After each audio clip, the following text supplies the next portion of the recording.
अंधेरी waste Gilbert हिल road जनता colony ward 65 में शिवसेना शिंदे गुट के योगराज गोसावी जी का कार्यालय उद्घाटन कार्यक्रम हुआ, जिसमें मेडिकल कैंप रखा गया था। कई तरह का बॉडी चेकअप भी रखा गया था। ये कार्यालय आपने देखा रहेगा आते वक्त, ये कार्यालय है शिवसेना का।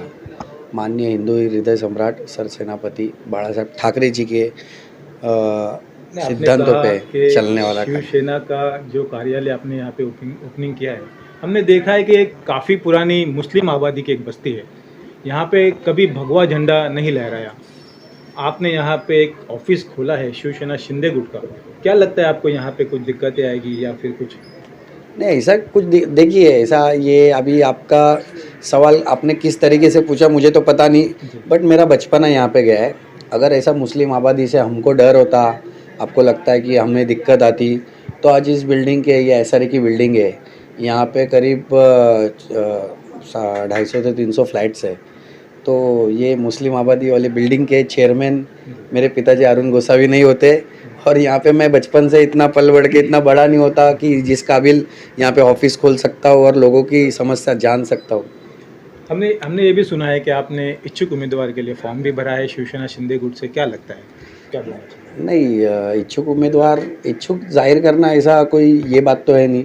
वो आप भी जाहिर कर सकते हो या कोई भी अपना मतलब इच्छुक उम्मीदवारी भर सकता है, बट मैंने किया है। अभी वरिष्ठ मेरे निर्णय ले गए, उनके ऊपर डिपेंड करता है, क्योंकि मैं जब से शिवसेना बनी एकनाथ शिंदे साहब के नेतृत्व में, तब से यहाँ पे अंधेरी में पहले जाने वाला मैं हूँ।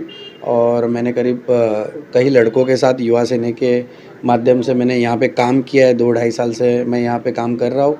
तो बेशक वो देखेंगे मेरा काम और उसके बाद निर्णय लेंगे। योगीराज जी, ये जो ऑफिस आपने खोला, इस ऑफिस खोलने का क्या मकसद था? कि यहाँ पर कुछ काम नहीं हो रहा है वो आप करना चाहते हैं, या इलेक्शन को देखते हुए ऑफिस का उद्घाटन किया गया? नहीं, मेरा कई वक्त से ये था कि यहाँ पे मेरा ऑफिस होना चाहिए, और हाल ही में फिर ये एक ऐसा मोड़ भी आया, और मुझे ऊपर से इतना मतलब काम करने के लिए मुझे खासदार साहब का हो गया, हमारे कॉरपोरेटर साहब हो गए, विभाग प्रमुख, और अभी हम लोगों को नवनिर्वाचित विभाग प्रमुख मिले श्रीमान राजू पेंडेकर साहब, जो कार्य सम्राट नगर सेवक भी रह चुके हैं और बहुत डैशिंग है। तो मुझे उनको देखते हुए जोश आया कि नहीं, अभी हमको कुछ करना चाहिए और आगे बढ़ना चाहिए।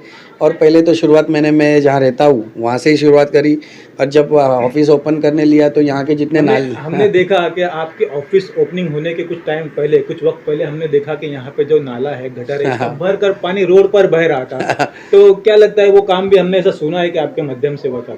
अच्छा, आपने सुना तो बहुत अच्छी बात है, क्योंकि मैंने यहाँ पे सुना कि कई पार्टी वाले, कांग्रेस हो गए, UPT वाले उसका क्रेडिट ले रहे, और लोगों ने उसका खुल के आक्रोश किया बहुत महिलाओं ने कि ये काम योगराज ने किया है। मैंने अभी तक वो पोस्ट भी नहीं किया, क्योंकि मैंने मेरे शिवसेना के लेटर पे मैंने कंप्लेंट की थी वो, और खड़े रह के मैंने काम करा है। क्योंकि हम लोग का शिवसेना का पहले ही उद्देश्य है, बाला साहब जी ने कहा था 80% समाजकारण, 20% राजकारण।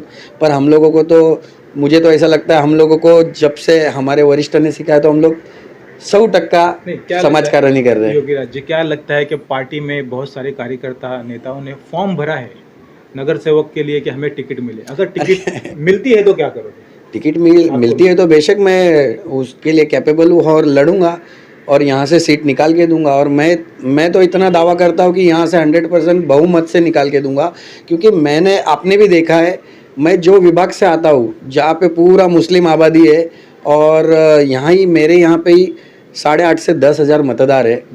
अगर देखा जाएगा तो यहाँ का कैलकुलेशन, ये नई यादी में 48 यादियों में 45,000 समथिंग मतदार है, और उसमें मुस्लिम जो वर्ग है वो गेम चेंजर है यहाँ का। क्योंकि मैं छोटे से बड़ा हुआ हूँ, हमको पहले खासदार भी थे शुरुआत में गुरदास कामत जी, फिर उसके बाद आमदार अशोक भाऊ यादव, और नगर सेवक भी कांग्रेस ही था। फिर हम लोगों ने पलट के ये किया, इतना काम किया लोगों में कि अभी खासदार हमारे, आमदार BJP के, और नगर सेवक भी हम लोग हमारा लाएंगे।